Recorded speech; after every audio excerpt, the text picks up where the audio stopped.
So, kung naghahanap kayo ng panglinis na bottle ninyo, ng inyong mga kids, isa to sa mararecommend ko, guys.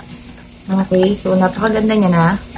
As you can see, may patuyuan na rin siya ng bottle.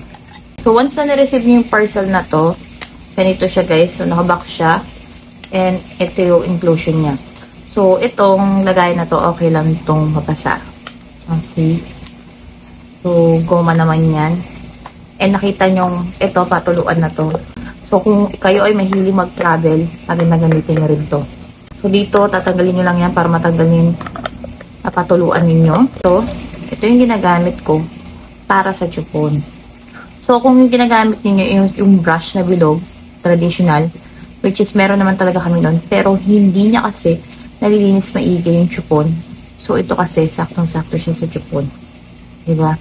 So, malinis at malinis nyo talaga yung bottle ng inyong mga kids. And for this one naman is yung sa mismong bottle. So, yan siya. So, kung nalilitan kayo at malaki yung bottle ninyo, you don't have to worry kasi meron na rin siyang inclusion na ganito na handle.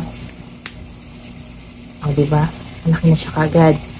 Tapos, pag ayaw nyo ng malaki, pindutin nyo na yung sa gitna para matanggal nyo siya. Okay? So, ganyan. Kung meron din kayong mga bottle feed na merong straw, so you don't have to worry, meron na siyang inclusion. So ito, yung madalas natin nakikita sa mga bottles, so hindi ko lang siya inalis. So meron din siyang inclusion na bottle spray, which is dito nyo pwedeng ilagay yung liquid na panglinis ng inyong mga bottles. So, diba? Very useful, napaka-convenient. Kasama yung inclusion yung dito. So, if you wanted this item, you can visit my basket, guys.